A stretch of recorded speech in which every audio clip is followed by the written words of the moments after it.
دقيقة أو دقيقتين كمان. خلاص أنا أعطي من دقيقة. أنا كلمت مع حاج حميد عشان أتكلم معه كمان في هذه المحاضرة، وقال لي هو سوف يدخل وسوف يتكلم معنا. أيوة، ولكن الآن بحثت عنه ولم أجد. هاي هو كذا هارب كذا، وسيأتي بعد 10 دقائق. أي نعم، ممكن شاكر يعني. عشان أنت أخبرته بهذا فهو ما يأتي. لا، أولا هو يوافق، يريد أن يتكلم معنا، يعني طبعا باللغة الماليزية يتكلم معنا، ولكن أنا لم أعرف ماذا صار معه. ممكن ينام هو، لأنه قال لي كمان هو تعبان غيب شوي. لا بأس لا بأس.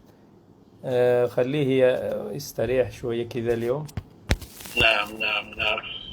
إن شاء الله مستعد إن شاء الله. مستعد إن شاء الله. أنا شغلته اي جي وخلاص. نعم الحمد لله. تفضل يا صاحب الفضيلة. أهلا وسهلا ومرحبا بكم. Assalamu alaikum warahmatullahi wabarakatuh. Waalaikumsalam warahmatullahi wabarakatuh kepada semua yang memberikan kita salam pada malam ini.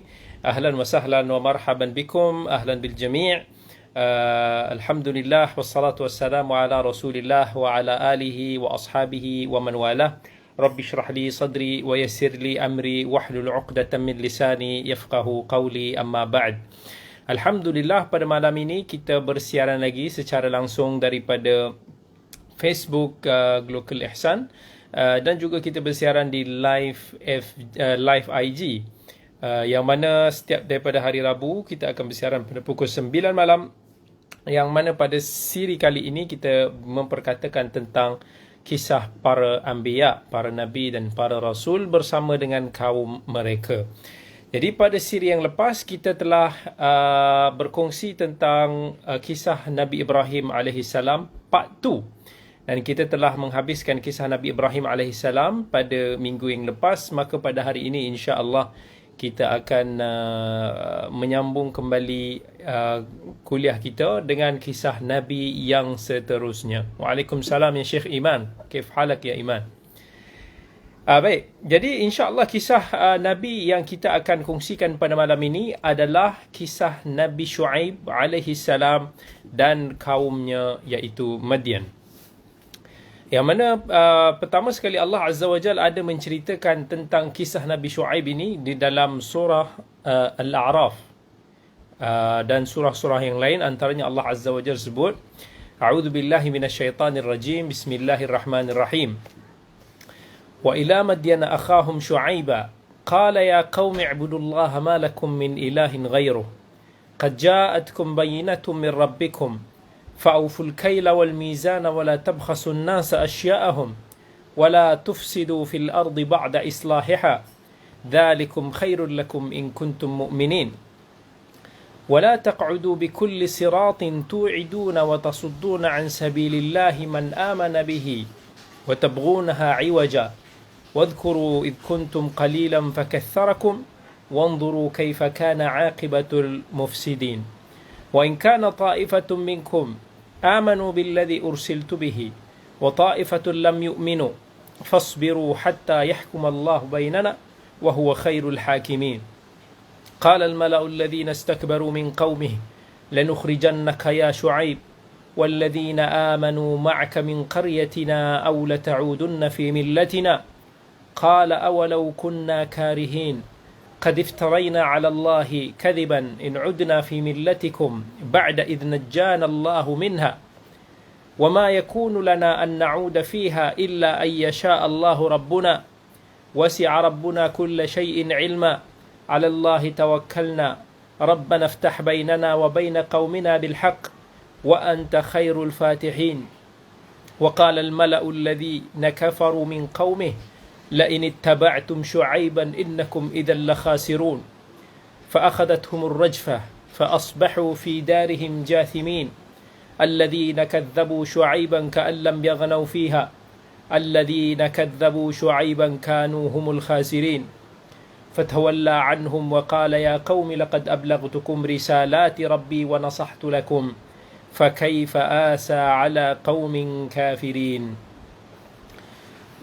Demikian Allah Azza wa Jalla telah berfirman di dalam suratul A'raf tentang kisah Madian, yang mana insya-Allah kita akan cuba untuk nak kupas ayat-ayat yang kita bacakan tadi sebentar sahaja lagi. Dan Allah Azza juga menyebut kisah tentang Madian ini dalam beberapa surah yang lain, tetapi insya-Allah kita akan sentuh tentang ayat-ayat tersebut pada tempatnya insya-Allah.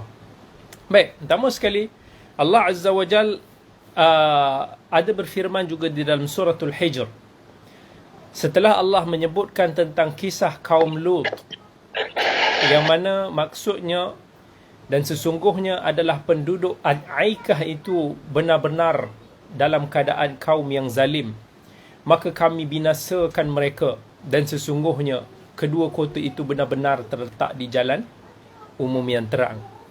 Jadi, siapakah itu kaum Madian? Kaum Madian ni adalah kaum kepada Nabi Shu'aib. Dan bila mereka hidup? Pada masa mana? Sebab sebelum ini kita dah menceritakan tentang kisah Nabi Ibrahim AS. Dan kita juga cuba untuk nak berkongsi cerita-cerita para anbiya ni mengikut turutan mereka. Permulaan daripada zaman Nabi Adam AS, kemudian kita masuk kepada Nabi Idris, kemudian kita masuk kepada Nabi Nuh, kemudian kita masuk kepada Nabi Ibrahim AS. Jadi kalau kita nak tahu selepas Nabi Ibrahim ni, of course anak-anak dia lah Nabi Ismail AS, Nabi Ishaq, dan kemudian anak saudara kepada Nabi Ibrahim, Nabi Lut, yang mana kisah Nabi Lut juga telah kita sentuh sedikit sebanyak pada siri yang lepas. Jadi kisah Nabi Ismail, Nabi Ishaq, Nabi Shu'aib ini sebenarnya berlaku tidak berapa jauh dia punya waktu dia, maksudnya dia berlaku dalam masa yang dekat. Jadi penduduk Madian ni adalah satu kaum Arab yang tinggal di kota yang bernama Madian. Dan kota tersebut terletak di daerah Ma'an, di hujung belah Syam, yang kita kata berdekatan dengan Laut Mati, ataupun berdekatan dengan kota yang didiami oleh kaum Nabi Lut alaihissalam. Cuma mereka ini muncul selepas daripada kaum Nabi Lut. Maksudnya Nabi Shu'aib ni diutuskan selepas daripada kaum Nabi Lut.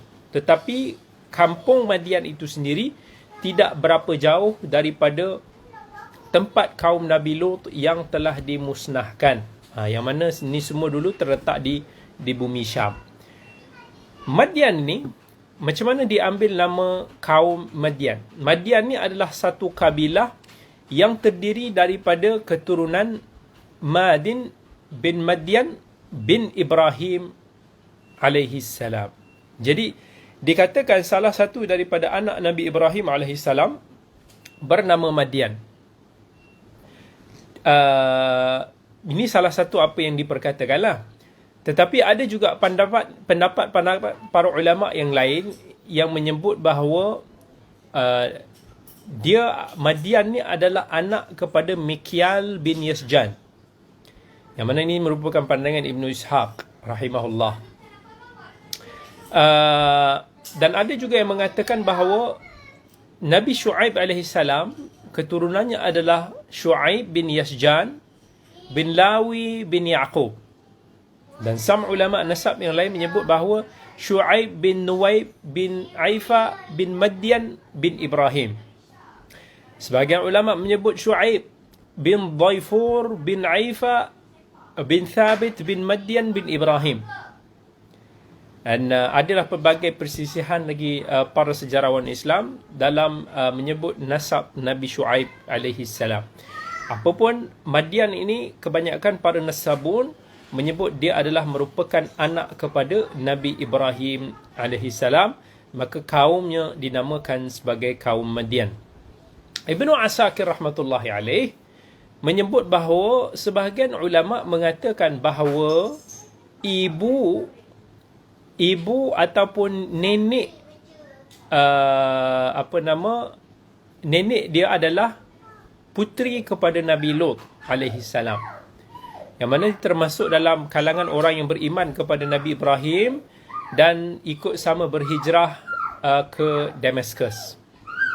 Dan sebahagian riwayat menyebutkan juga Shu'aib Dan juga ada seorang lagi yang dipanggil sebagai Mulghan, termasuk orang-orang yang beriman kepada Nabi Ibrahim ketika ia dibakar dengan api. Dan mereka berdua ni ikut berhijrah bersama dengan Nabi Ibrahim pergi ke Syam.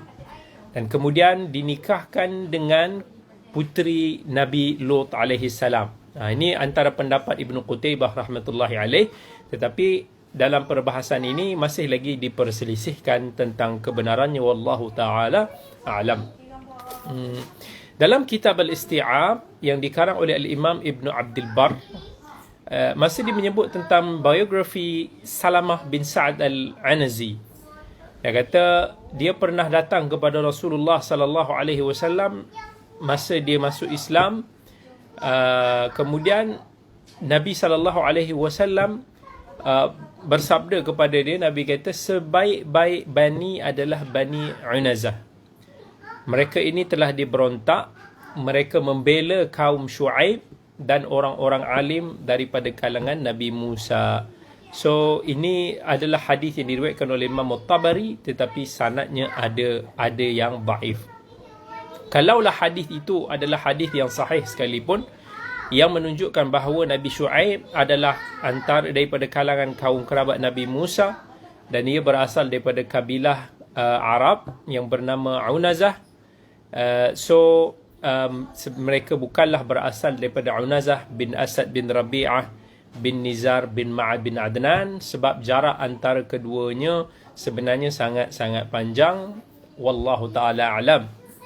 Tetapi dalam hadis yang diriwayatkan oleh Al-Imam Ibn Hibban di dalam sahihnya berkaitan dengan kisah para Nabi dan para Rasul, Nabi SAW pernah bersabda, ada 4 Nabi dari bangsa Arab, iaitu Nabi Hud, Nabi Saleh, Nabi Shu'aib dan Nabi Muhammad sallallahu alaihi wasallam, yang mana kita telah sebutkan sebelum ini.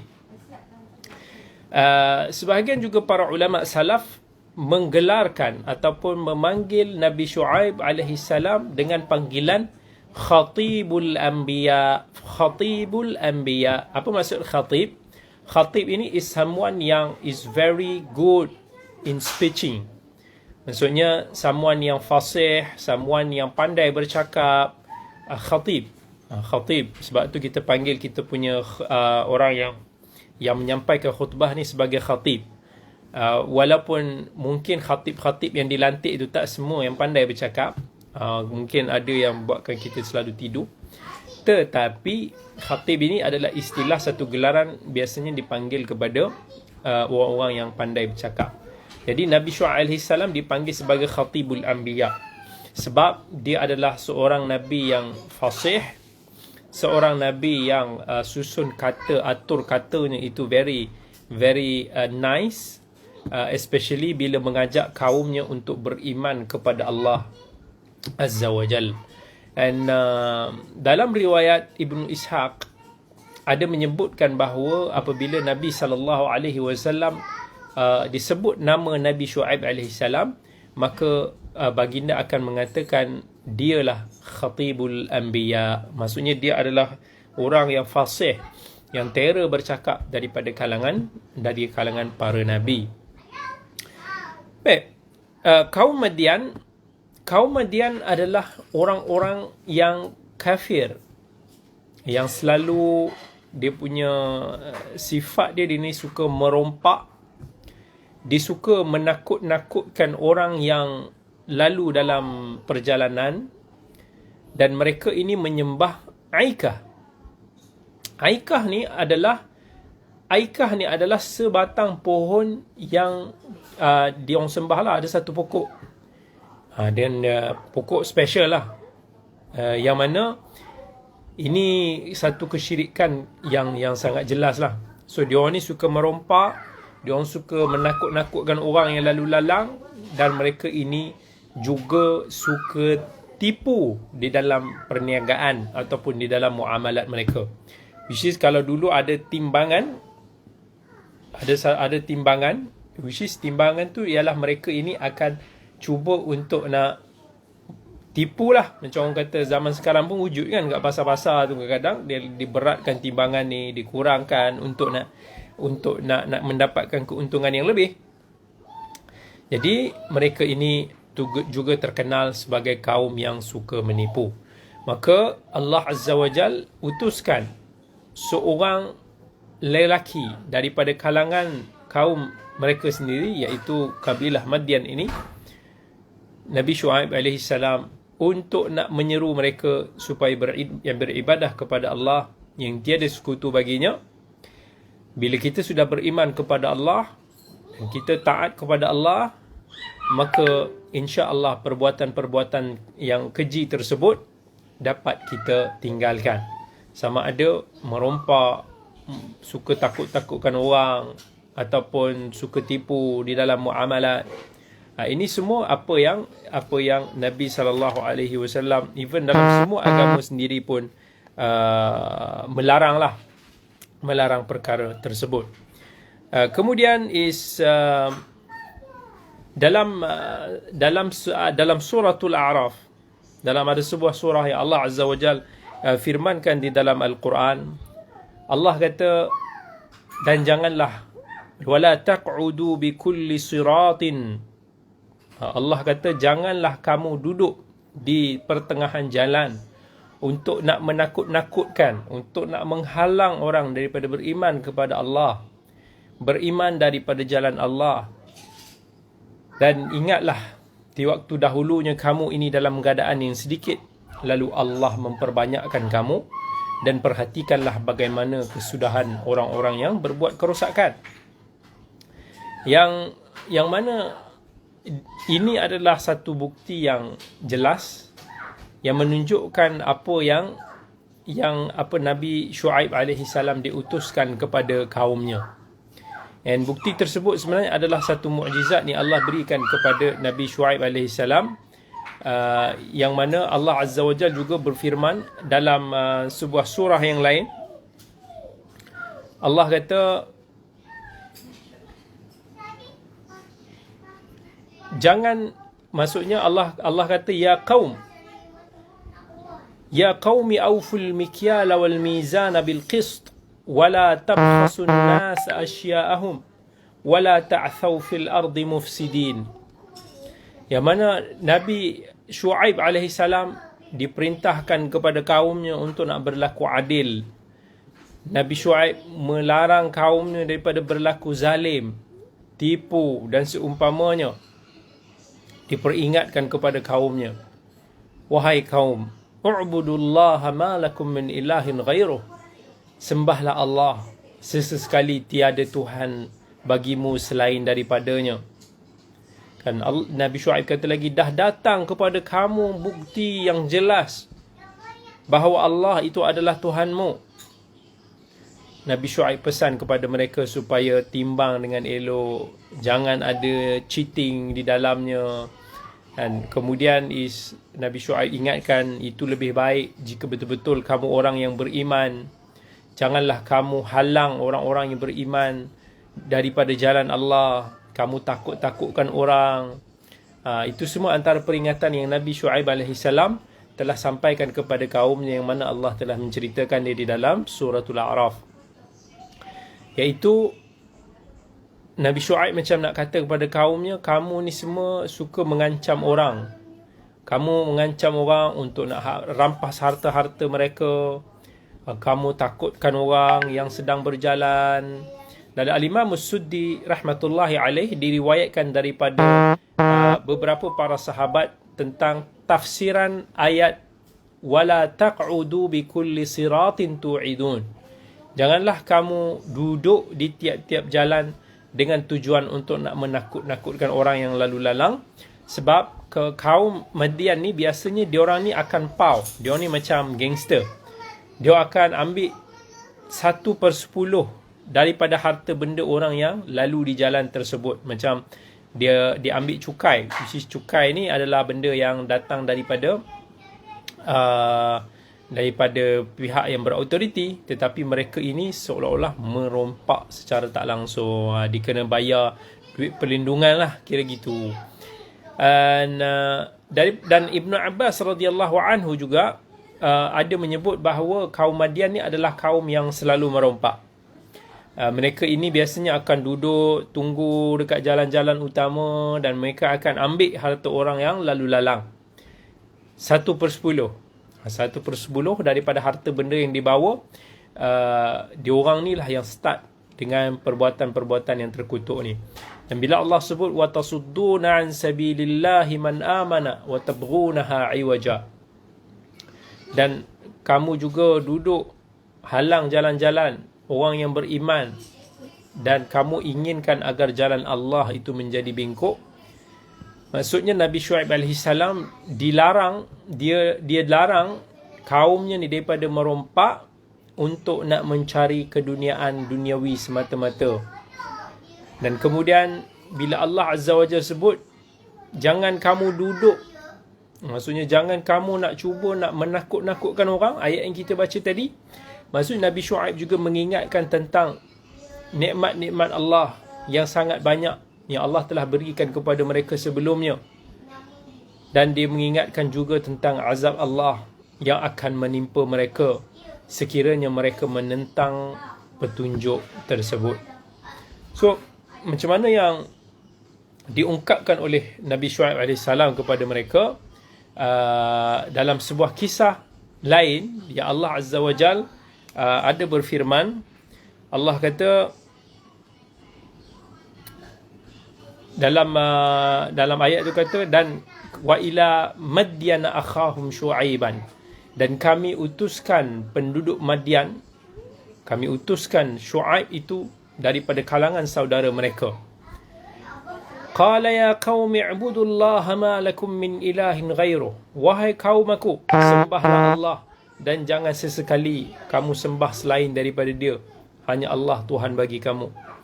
Dengan wala Nabi Syuaib kata wala tanqusul mikyala wal mizan, dan janganlah kamu cuba untuk nak mengurangi timbangan kamu.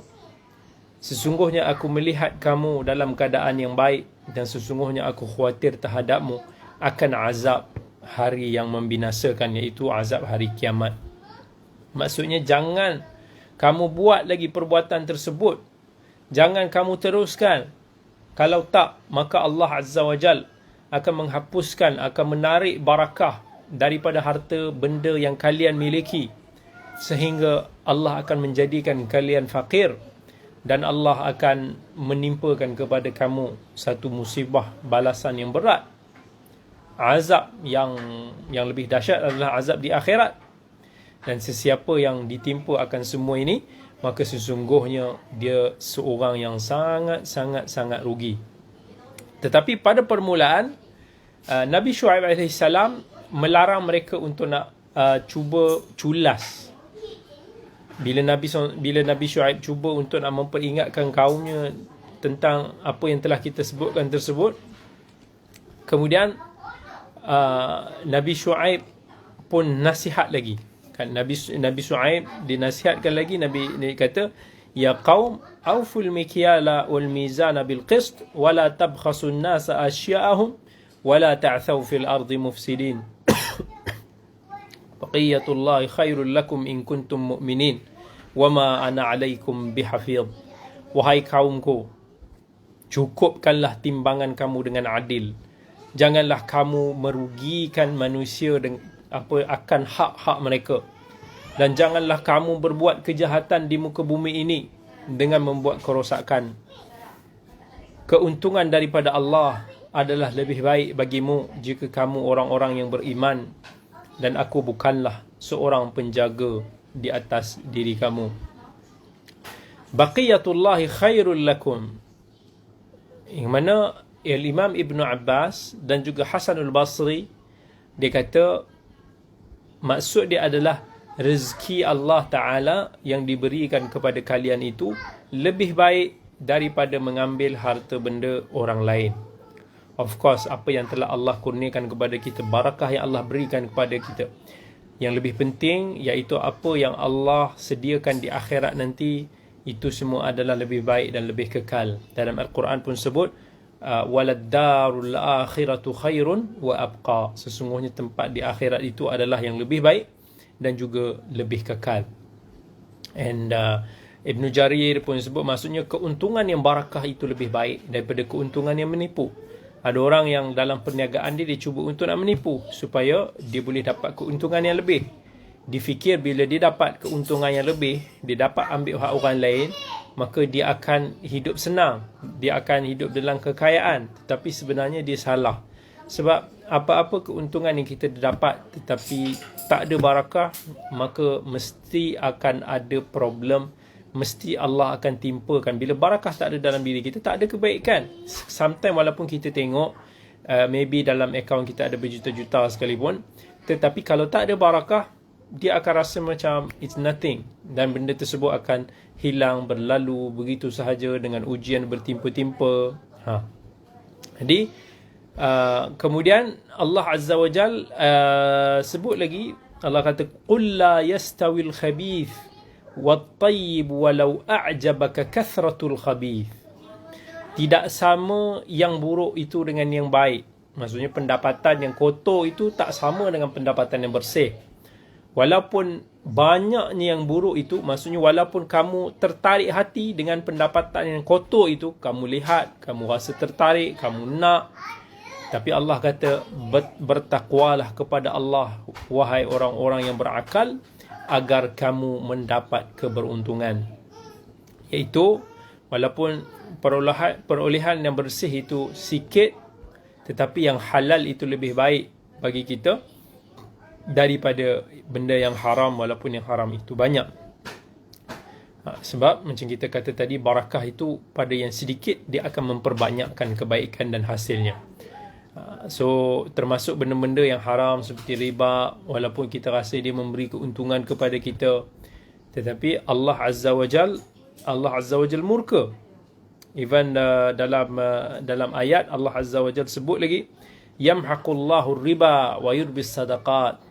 Allah memusnahkan riba dan menyuburkan bersadaqah. Maksudnya Allah, hasil-hasil yang kita dapat daripada riba tu Allah akan hapuskan. Dia tak akan memberikan manfaat kepada kita di akhirat sikit pun. Dan bila Allah suburkan sedekah, maksudnya Allah akan jadikan pahala daripada bersedekah itu satu pelaburan yang akan bertambah di akhirat nanti. Even Nabi SAW pernah sebut, ada hadis, walaupun kamu bersedekah dengan sedikit daripada kurma, tetapi Allah jaga benda tersebut. Macam mana kamu jaga kenderaan yang kamu sayang. Maksudnya kalau dalam hadis tu dia guna perkataan kamu menjaga anak kuda kan. Sebab bagi orang Arab dulu, nak jaga anak kuda ni adalah kenderaan yang paling kita sayang. So kita akan jaga dia elok-elok, kita akan bersihkan dia, kita akan bagi dia makanan yang terbaik. Macam kalau konteks zaman sekarang ni, kenderaan kita lah. Kalau kita ada kereta baru, kita jaga, kita lap, kita sayang sangat.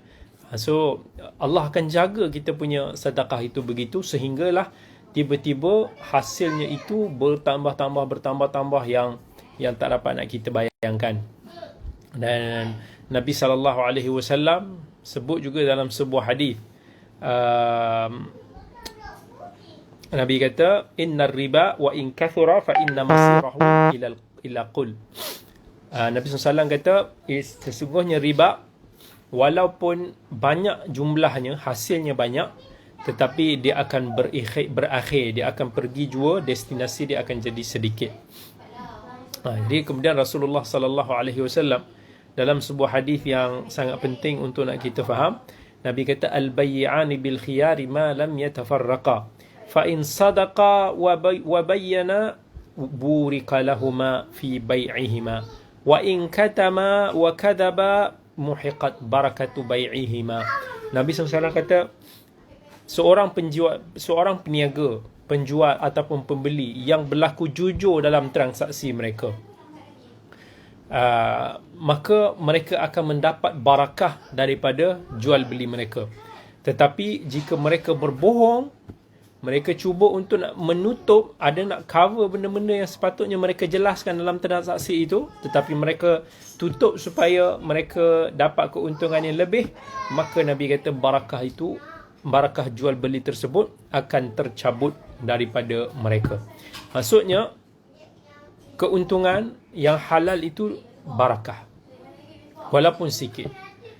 Sedangkan keuntungan yang haram itu tidak akan memberikan keuntungan walaupun banyak jumlahnya. Sebab tu Nabi Allah Shu'aib alaihi salam dia kata baqiyatullahi khairul lakum. Sisa keuntungan daripada Allah adalah lebih baik bagi kamu jika kamu orang-orang yang beriman. Kemudian Nabi Shu'aib bila dia kata kat kaumnya wama ana alaikum bihafiz, aku ini bukan penjaga kamu.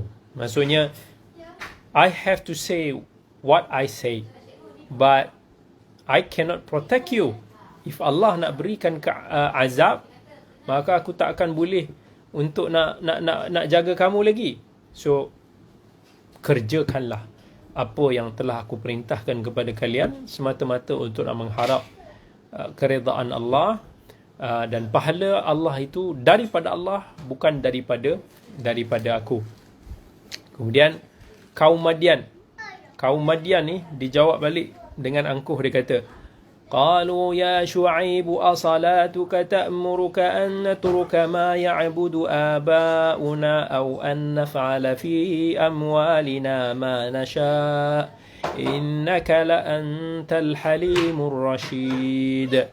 Wahai Shu'aib, apakah agama kamu ini menyuruh kamu agar kami meninggalkan sembahan bapa-bapa kami, ataupun melarang kami daripada buat apa yang kami nak dengan harta-harta kami?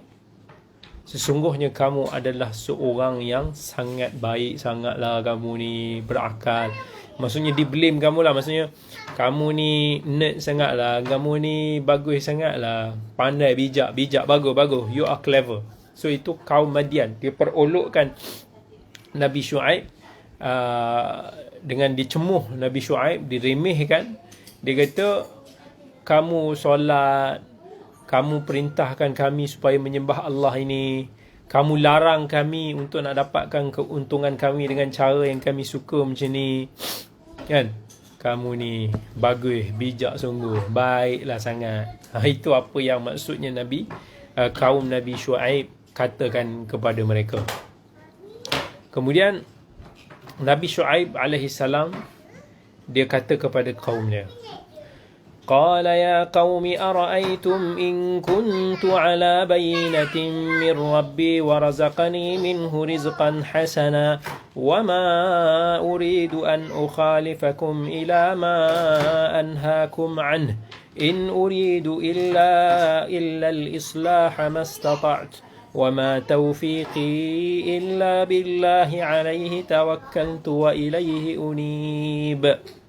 Wahai kaumku, macam mana kamu rasa kalau aku ada bukti yang nyata daripada Tuhanku dan aku juga dianugerahkan olehnya rezeki yang baik, patutkah aku menyalahi perintahnya? Allah dah bagi aku segala-galanya. Should aku ini melawan Allah Azza wa Jalla? Aku tidak berkehendak untuk nak menyelisihi kamu. Apa yang aku larang, aku tidak maksudkan kecuali mendatangkan kebaikan. Selama aku masih lagi mampu dan tiada taufik bagi aku melainkan dengan pertolongan Allah. Hanya kepada Allah aku bertawakal dan kepada Allah lah aku berserah.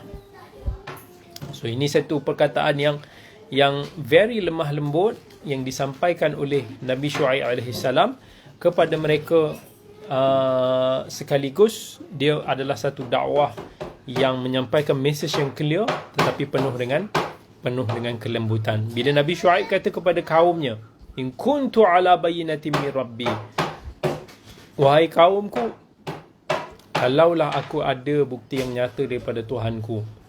Maksudnya Allah, dalil yang jelas bahawa Allah telah menghantar aku kepada kamu sebagai Rasul. Dan Allah juga telah memberikan rezeki yang baik kepada aku. Allah telah melantik aku menjadi seorang Nabi, sebagai seorang Rasul. Itu rezeki yang paling besar sekali. Kenapa kalian tak mau nak faham? Macam mana aku nak cuba fahamkan kalian? Ini juga kalau kita perasan, juga adalah apa yang telah diungkapkan oleh Nabi Nuh alaihi salam kepada kaumnya. وَمَا أُرِيدُ أَنْ أُخَالِفَكُمْ إِلَى مَا أَنْهَاكُمْ عَنْهُ. Maksudnya aku tidaklah aku ni nak perintahkan kepada satu urusan, melainkan aku adalah orang yang first kali akan melakukannya. Dan bila aku larang sesuatu, maka aku adalah orang yang pertama sekali akan meninggalkan dia. So ini adalah satu sifat yang sangat-sangat terpuji. Kita kata leading by example. Maksudnya apa yang kita kata tu, kitalah yang pertama sekali kita akan cuba untuk nak amalkan. Bukan macam mana sikap-sikap sebilangan ataupun sikap-sikap ramai daripada kalangan Bani Israel. Yang mana Bani Israel ni, Allah Azza wa Jal telah blame mereka. Atamuruna an-nasa bil birri wa tansawna anfusakum wa antum tatluna al-kitaba afala ta'qilun. Wahai Bani Israel, kenapa kamu suruh orang untuk nak buat baik, tetapi kamu sendiri terlupa, kamu sendiri abaikan kewajipan kamu, padahal kamu orang yang membaca kitab, iaitu kitab Taurat mereka. Tidakkah kamu berfikir? Dan tentang perkara ini juga Nabi SAW ada sebut dalam sebuah hadis.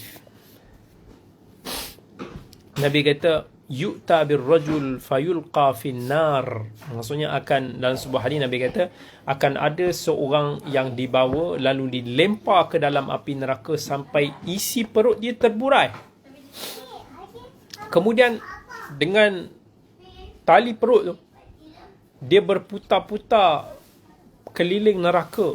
Macam mana kalau kita tengok dulu kedai yang bekerja dekat penggilingan air ni, dia nak tolak air tu kan, dia ada tali, kemudian dia akan dipusing tu untuk nak bagi macam mesin tu boleh pump air tu kan. Macam tu keadaan manusia, macam mana kedai tu, dia akan pegang tali perut dia tu terheret-heret sambil dia pusing-pusing neraka ni, sampai para penghuni neraka pun ngeri tengok tu. Dia kata, wahai fulan, apa hal dengan kau? Apa yang telah kamu lakukan dekat dunia dulu sampai sekarang kamu diazab dengan sedemikian rupa? Bukankah kamu dulu orang yang kami tahu yang selalu nak bagi nasihat pada orang, selalu suruh orang buat benda yang baik, tinggalkan benda-benda yang mungkar? Dan orang tersebut jawab, betul. Dulu aku banyak suruh orang buat macam-macam benda yang baik, tapi aku tak buat. Aku banyak larang orang, tetapi aku tidak lakukan. Maka itu adalah balasan bagi orang-orang yang tahu bercakap, tetapi dia tidak tahu untuk nak beramal. So ini sifat-sifat orang yang menyelisihi sifat para anbiya, yang mana para anbiya ni adalah orang yang pertama sekali akan bekerja. Tengok sifat Nabi Syuaib. Apa yang dikata kepada kaumnya, dia adalah orang yang pertama sekali akan buat. Apa yang dilarang kaum ni, dia adalah orang yang pertama sekali dia akan tinggalkan. Kemudian dia kata lagi berdasarkan firman Allah, wa ma taufiqi illa billahi alaihi tawakkaltu wa ilaihi unib. Maksudnya dalam apa jua kita lakukan, bila mana kita berdakwah, at the end of the day kita kena berserah kepada Allah Azza wa Jalla. Kan? Kita tak payah bersedih jika kaum kita, masyarakat kita, manusia yang kita sampaikan seruan itu tidak menerima dakwah kita. Jangan sedih. Sebab itu adalah nature para anbiya. Suka untuk nak saya katakan, dakwah ni, kalau tak ada orang yang benci kita, tak ada orang yang anti kita, dia tak manis. Senang cerita, tak lengkap dakwah ni. Sebab dakwah ni, mesti kalau kita buat dakwah ni dengan cara yang betul, maka mesti akan ada orang yang akan memusuhi kita. Sedangkan Nabi SAW, manusia yang paling baik, tak usah ceritalah. Manusia yang paling lembut tutur bicaranya, manusia yang paling dermawan, manusia yang paling berakhlak. Sebut ini kebaikan Nabi.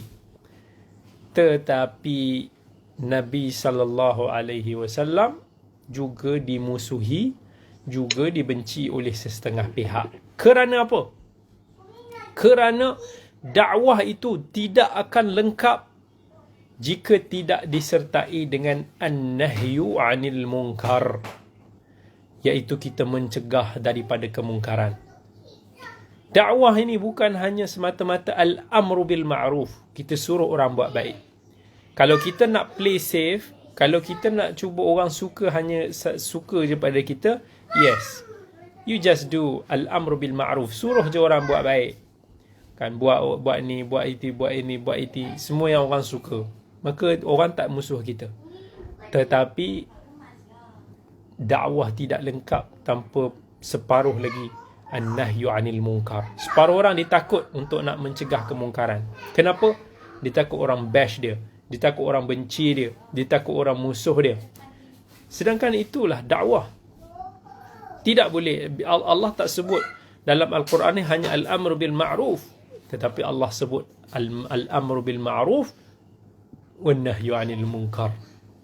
Mesti dia macam kata satu tangan kanan, satu tangan kiri, mesti kena antara satu. Bila Nabi SAW kata dalam hadis riwayat Muslim, hadis Tamim ad-Dari, ad-dinun nasihah, agama itu an-nasihah. Apa maksud an-nasihah? Iaitu something yang suci, yang bersih daripada sebarang kekotoran, penipuan dan sebagainya. Kalau dikatakan sebagai labanun nasih, susu yang nasih, nasah, maksudnya susu itu telah dibersihkan kotoran-kotoran, telah dibuang, diasingkan buih-buihnya yang mana tak berkenaan dengan susu tersebut. Kalau kita kiaskan dengan dakwah pun sama. Kita dakwah ni, dia tak boleh hanya nak letak susu je, tetapi mesti dah kena tapis, kena buangkan kekotoran. Itu an-nahyu 'anil munkar tu. Benda-benda yang tak elok ni kita buang, kita asingkan. Itulah agama. Kalau tidak, maka tidak akan lengkap agama ni. That's why ada sebahagian orang dia suka buat perbandingan, which is perbandingan ni saya tak setuju. Bila ada yang kata, tengok ustaz tu bagus je, dia tak cakap benda-benda yang mendatangkan kecaman masyarakat, semua orang sayang dia, dia bagus je cakap. Sebab apa? Dia salah faham. Orang yang buat kenyataan perbandingan ni, dia salah faham maksud dakwah. Dakwah ni bukan untuk nak mendapatkan keredaan manusia, bukan untuk nak bagi orang puji kita, orang kasih sayang kita sahaja. Tetapi dakwah ini adalah untuk nak menyampaikan mesej kebenaran. Para anbiya, tengok Nabi Shu'aib, tengok nabi-nabi yang telah kita sampaikan kisah-kisah mereka ni. Ada mereka ni nak main play safe, nak bagi kaum dia suka pada dia. Tak ada. Apa yang dia buat adalah mesej tu dia sampaikan. Ya, mesej kebenaran yang hak tu kita kena sampai. Tetapi bagaimana? Dengan sebaik-baik uslub. Macam mana Allah kata, ud'u ila sabili rabbika bil hikmah wal mau'izatil hasanah wajadilhum billati hiya ahsan. Maksudnya everything, cara kita nak menyeru manusia berdakwah kepada jalan Allah dengan cara yang berhikmah, dengan cara yang mana diskusi, peringatan yang sebaik-baik mungkin yang kita boleh dapat. Sekiranya mereka ingkar, maka wama alaika illal balagh. Tak adalah bagi kita ni melainkan untuk nak kita sampaikan semata-mata. That's why dalam sebuah hadis Nabi SAW sebut, umirtu an uqatilan nas hatta yaqulu la ilaha illallah. Aku telah diperintahkan oleh Allah untuk nak memerangi manusia sehingga mereka mengucapkan kalimah la ilaha illallah Muhammadur Rasulullah wa yuqimus salah wa yu'tuz zakah. Mereka melakukan salat, mereka mengeluarkan zakat. Fa idza fa'alu dhalika asamu minni dima'ahum wa amwalahum illa bihaqqil Islam. Kalaulah mereka melakukan perkara tersebut, maka mereka telah terpelihara, darah mereka dilindungi. Tetapi apa kata Nabi SAW akhirnya? Wahisabuhum 'ala Allah Ta'ala. Yang mana perhitungan mereka pada Allah. Sama ada mereka ini hanya berpura-pura, ataupun mereka ini tidak mahu menerima seruan risalah kita, mesej nasihat kita, maka itu kita serahkan urusan mereka ini kepada Allah Azza wa Jalla. Allah lah yang akan memberikan hidayah, Allah juga lah yang akan memberikan balasan dan perhitungan. Jadi itulah apa yang even dakwah-dakwah para anbiya pun kita boleh jumpa perkara yang sama. Nabi Syuaib umpamanya kata, alaihi tawakkaltu wa ilaihi unib. Kepada Allah lah aku bertawakal dan kepada Allah lah aku akan kembali. Ini keyakinan Nabi Syuaib alaihi salam. Walaupun kaum dia benci, kaum dia tak suka dengan apa yang dia bawa, tetapi Nabi Syuaib ingatkan juga, Allah akan turunkan azab, Allah akan turunkan bencana kepada kalian. Macam mana kamu, kalau kamu pernah dengar kisah-kisah kaum Nabi Nuh, kamu pernah dengar kisah-kisah kaum Nabi Hud, kamu pernah dengar kisah-kisah kaum Nabi Saleh yang sebelum ini kita ceritakan. Allah akan turunkan azab yang serupa. Kecuali kalau kita tengok umat Muhammad sallallahu alaihi wasallam. Hanya umat Muhammad sahaja yang mana Allah holkan dulu azabnya. Allah tidak menimpakan azab yang segera di dunia ini sebagaimana Allah telah timpakan kepada kaum-kaum para anbiya yang dulu. Itu apa yang Nabi sallallahu alaihi wasallam telah sabdakan. Kemudian bila Allah Azza wa Jalla sebut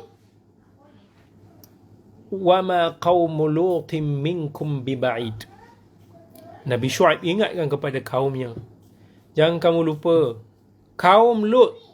Kamu pernah dengar mereka ini hancur kan? Tempat mereka ni tak jauh je daripada kamu, ataupun tak beza lama pun.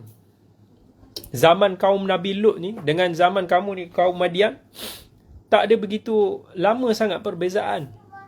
Mereka telah ditimpa azab, dan kalau kamu ikut apa mereka punya jejak langkah, kamu juga akan mendapat azab yang sama.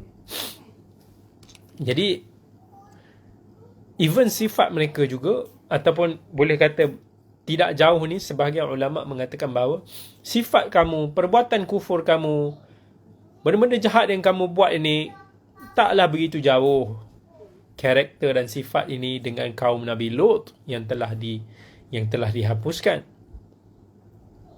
Kemudian Nabi Syuaib digabungkan, kalau kita tengok, antara elemen at-targhib wa tarhib. Maksudnya elemen untuk nak memberikan ancaman dan memberikan berita yang baik.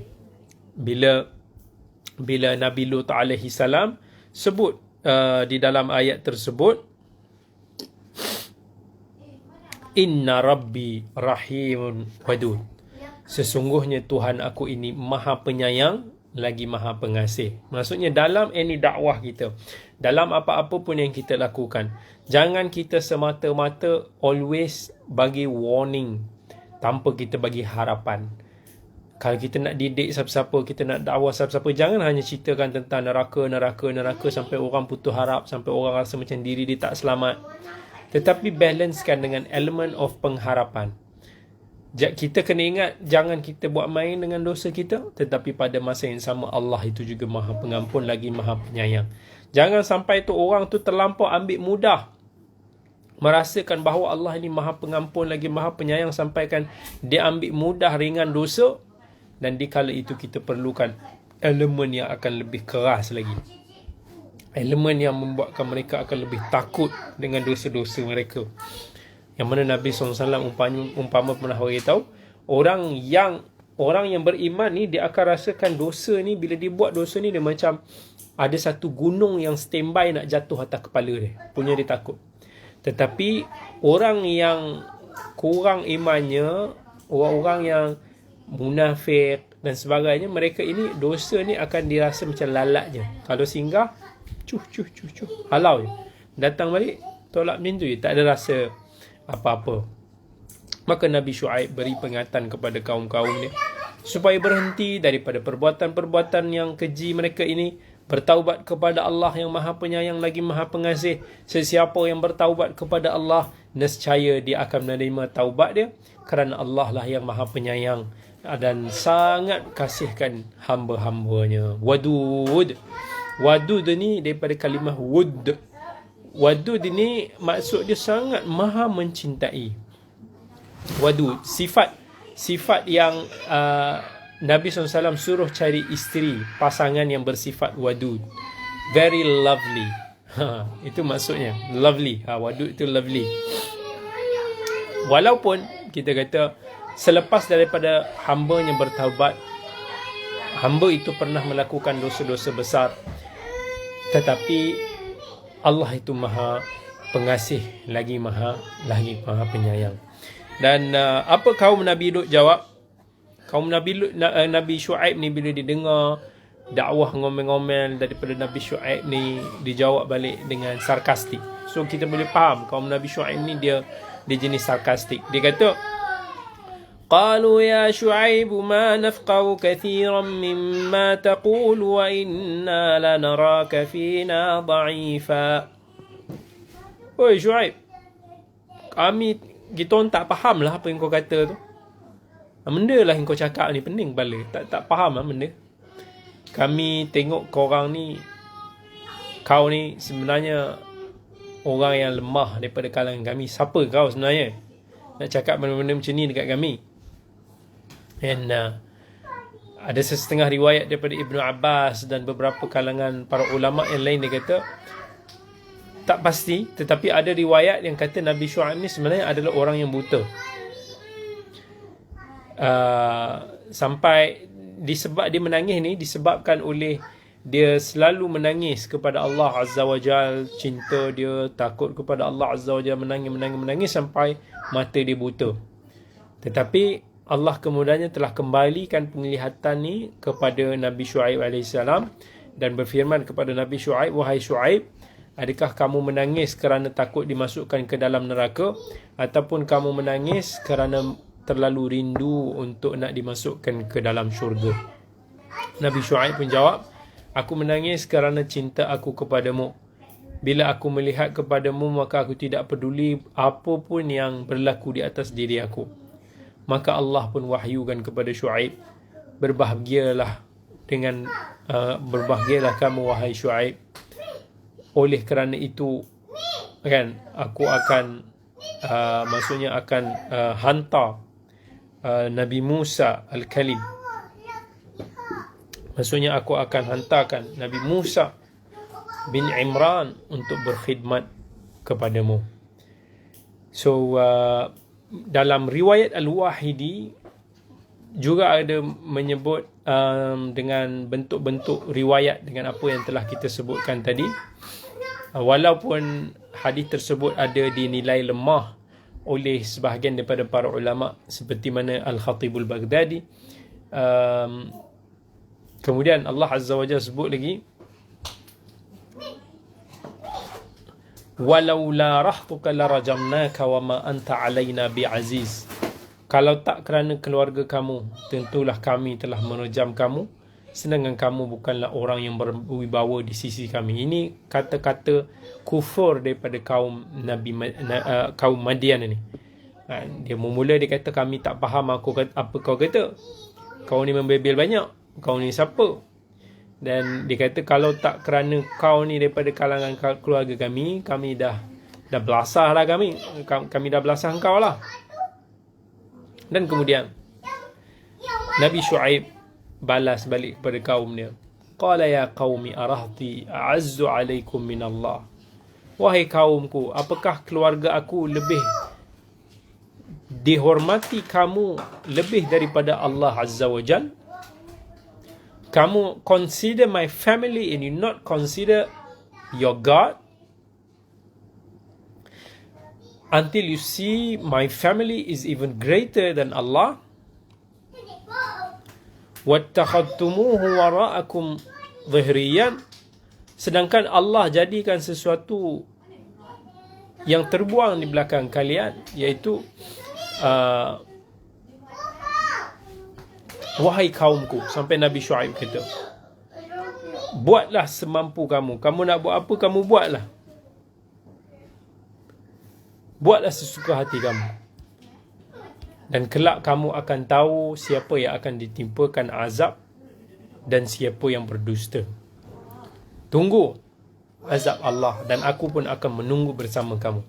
Maksudnya bila Nabi Syuaib dah rasa bahawa kaum dia ni memang tak boleh nak diajar, tak makan cakap dah, maka apa lagi Nabi Syuaib boleh kata? Okay, we'll see siapa yang bersalah dalam hal ni, siapa yang menipu sebenarnya. Aku akan tunggu janji Allah itu pasti, dan akan sampai Allah Azza wa Jal untuk menghakimi kalian. Kemudian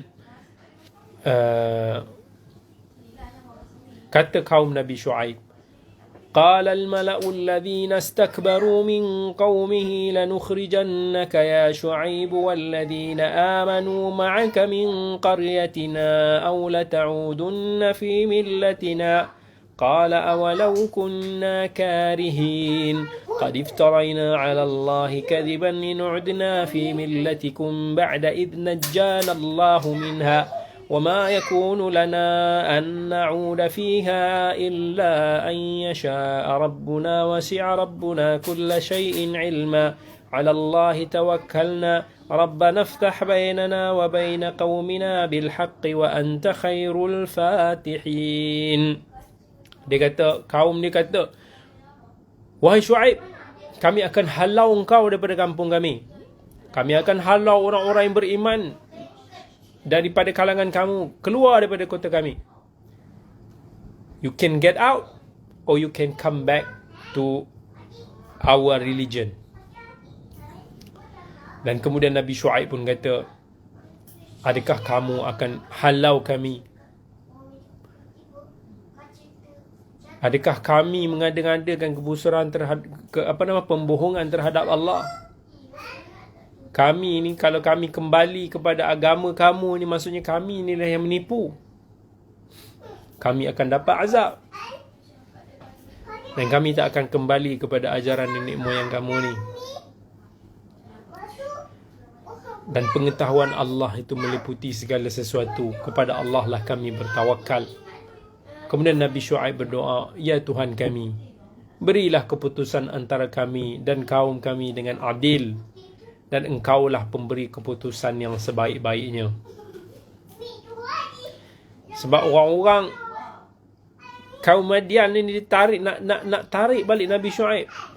Dia kata, diancam, diugut Nabi Syuaib, kalau kamu tak nak kena halau, kamu tak nak kena rampas harta-harta kamu, tak payahlah nak ajak lagi agama kamu ni. Join us, kembali balik. We will give you a chance. Tapi Nabi Syuaib dengan imannya, pasti dia tidak akan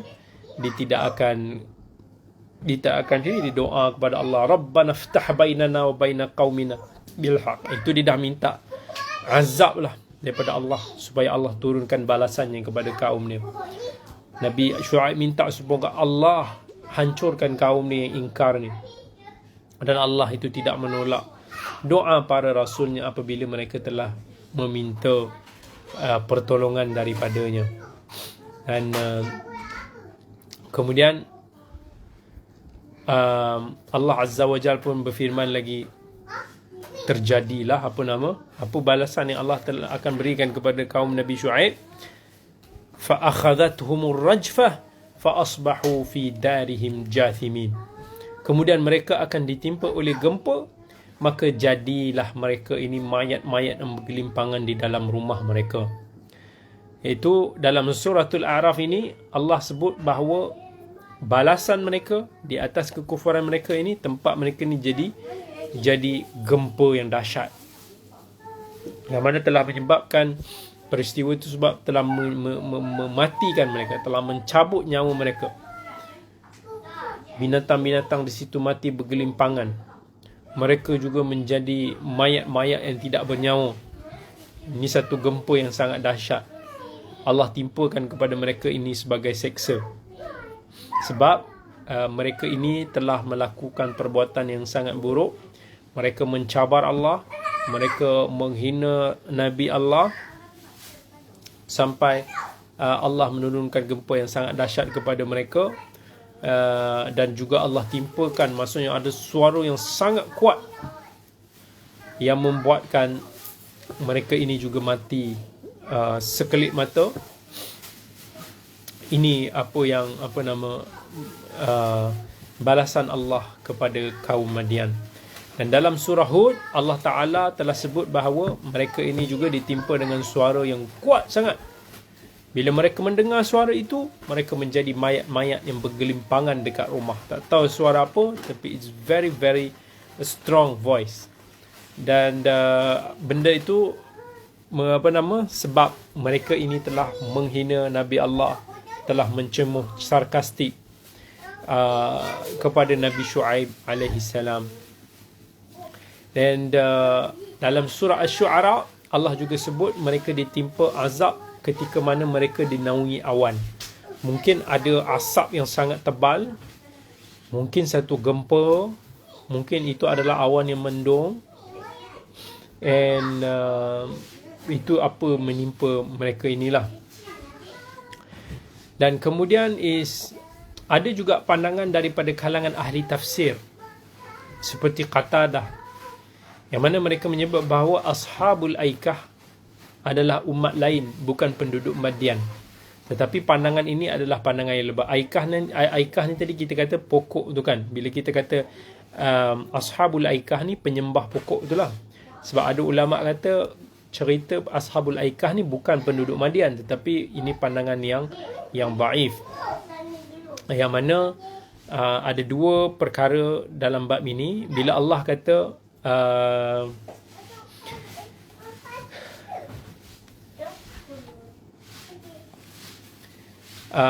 bila Allah Azza wa Jalla kata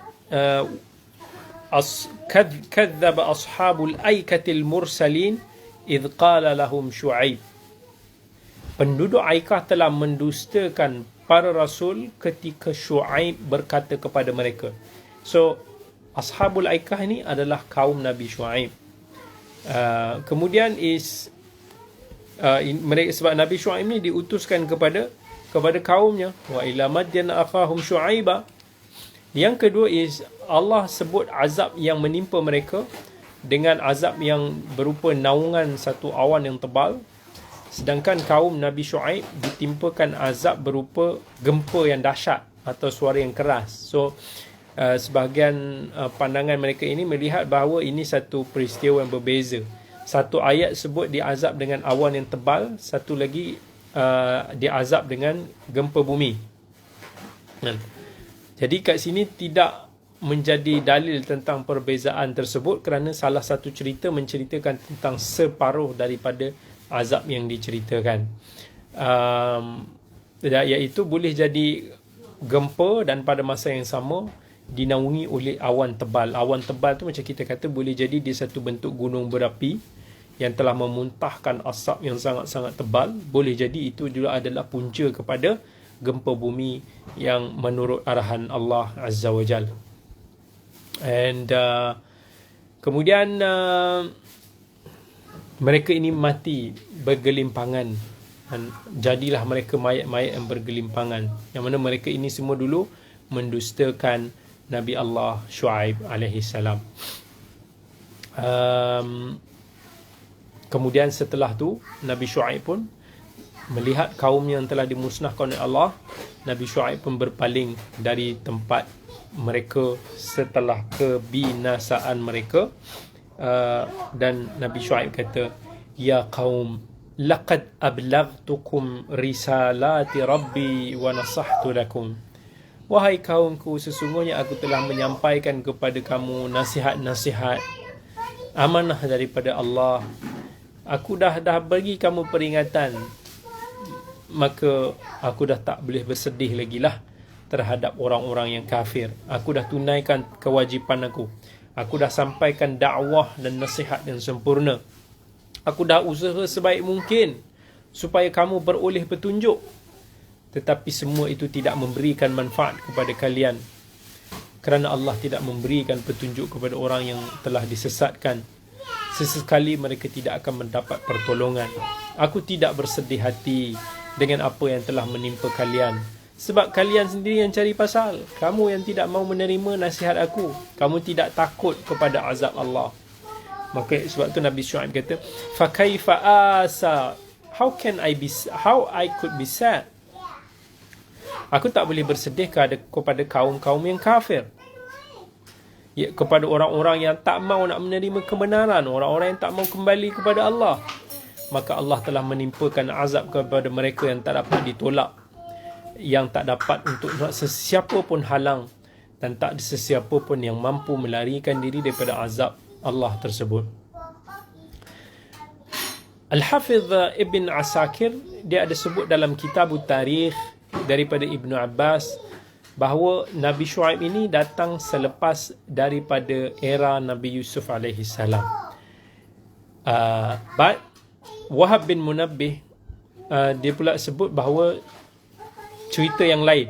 Dia ada sebut beberapa riwayat sirah ni sampai Shu'aib dan orang-orang mukmin ada tinggal di Mekah, meninggal dekat Mekah, yang mana kubur mereka ini berada di belah barat Kaabah, antara Darun Nadwah dan rumah Bani Saham. Wallahu ta'ala alam. Tentang kisah dia, tentang status perkara tersebut, adakah selepas berlakunya peristiwa tersebut Nabi Shu'aib pergi ke Makkah, sedangkan kita tahu pada zaman Nabi Ismail alaihi salam yang datang ke Mekah masa tu masih lagi belum ada apa-apa kesan, yang mana tak ada sesiapa pun yang tinggal di kawasan tersebut. Wallahu ta'ala a'lam. Dan baik, saya bukakan dulu sesiapa untuk di kesempatan yang akhir ini, sesiapa yang nak bertanya, maka ahlan wa sahlan. Kalau apa jawapan yang saya ada, insya-Allah saya akan cuba untuk nak kongsikan, dan kalau tak tahu, saya akan cakap wallahu ta'ala alam. Baik.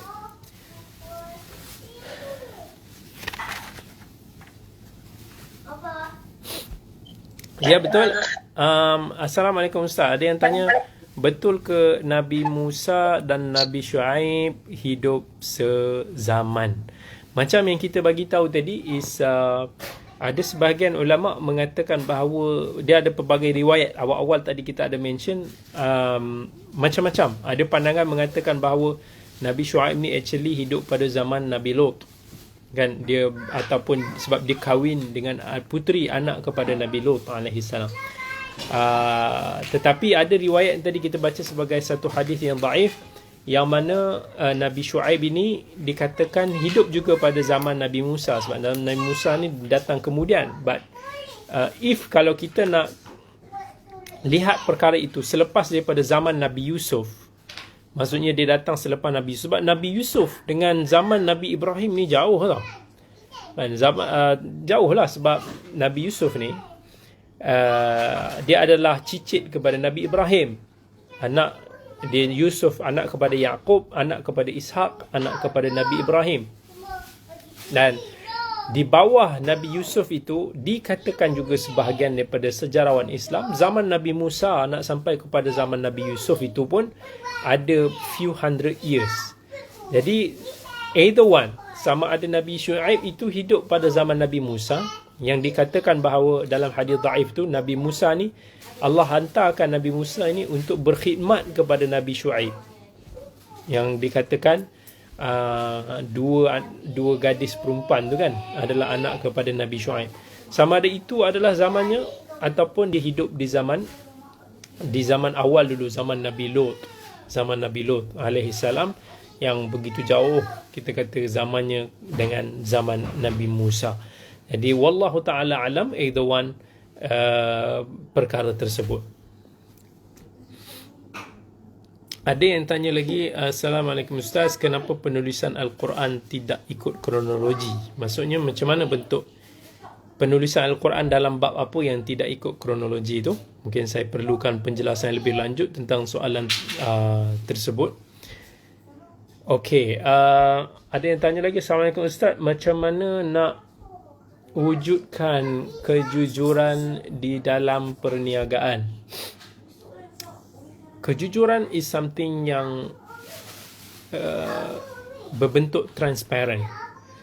Maksudnya bila kita jujur ni, kita adalah manusia yang transparent. Kita berani untuk nak memperkatakan kebenaran sekalipun kita di pihak yang rugi.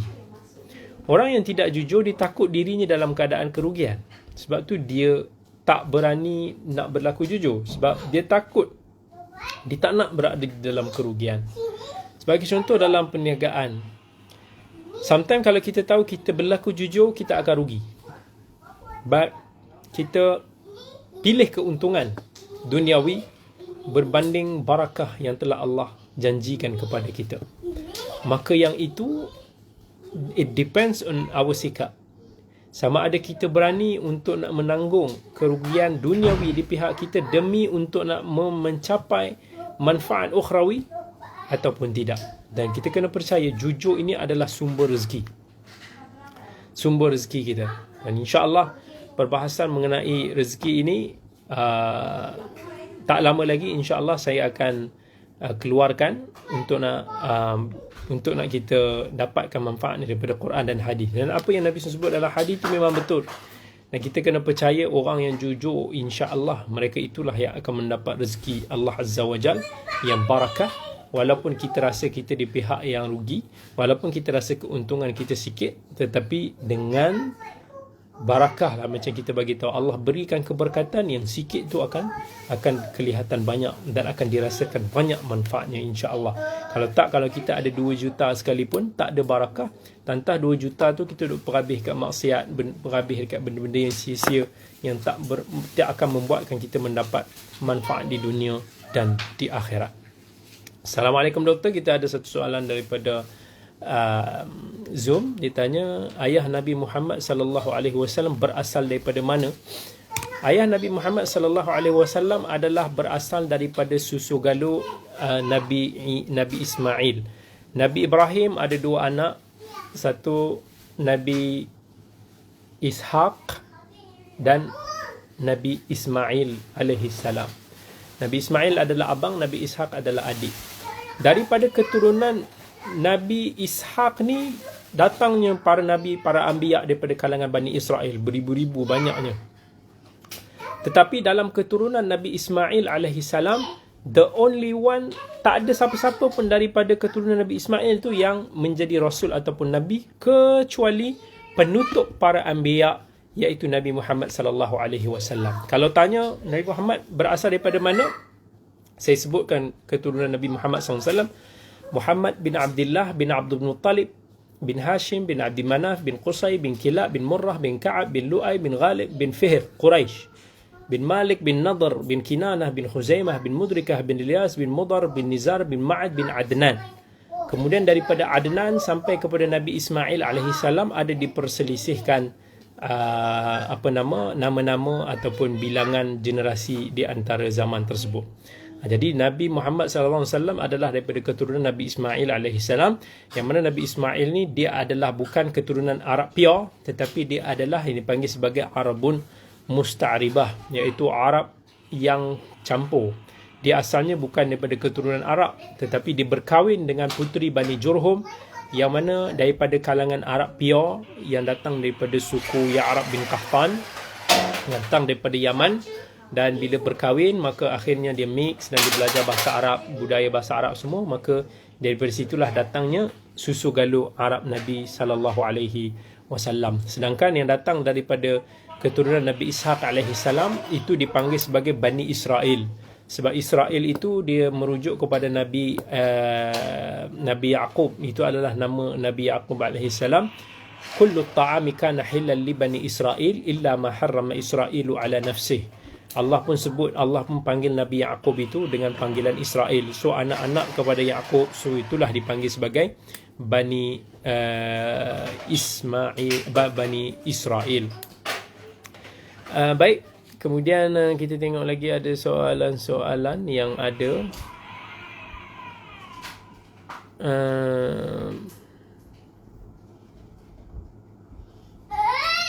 Saya masih lagi tak faham. Ada yang tanya kenapa penulisan Al-Quran tidak ikut kronologi sejarah seperti dalam kitab Injil. Sejarah tu sejarah para anbiya ke, sejarah apa ke, itu semua ada susunan-susunan penulisan Al-Quran ni semua adalah tauqifi daripada Allah. Maksudnya benda yang telah ditentukan Allah. Apa yang Nabi kata ayat ni terletak pada ayat, ini terletak pada huruf, yang ini terletak pada surah sekian-sekian, semuanya datang daripada Allah Azza wa Jal. Yang mana itu satu persoalan yang susunan, kita tahu dia susunan tu akan ada hikmah, akan ada mukjizat yang tersendiri. Tetapi ini semua bukan daripada ijtihad para ulama, tetapi telah ditentukan oleh Allah Azza wa Jal sekian mana yang dulu dan kemudian semuanya telah diperintahkan kepada malaikat Jibril untuk nak disampaikan kepada umatnya. Kemudian ada yang tanya, hadis sekatan dinar dirham daripada Syam, Iraq dan Mesir, apakah maknanya dalam hadis itu bila diulangi 3 kali kita akan kembali seperti mulanya? Wallahu ta'ala alam. Saya pun tak got it apa yang dimaksudkan di dalam soalan ini. Adakah ianya berdasarkan kepada hadis ataupun kepada wallahu ta'ala alam.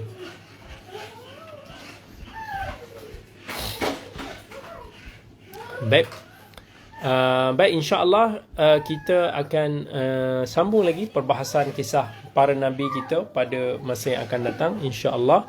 Jazakumullahu khairan. Insya-Allah kita bertemu lagi pada minggu yang akan datang pada masa yang sama. Bertemu lagi kita. Barakallahu fiik. Assalamualaikum warahmatullahi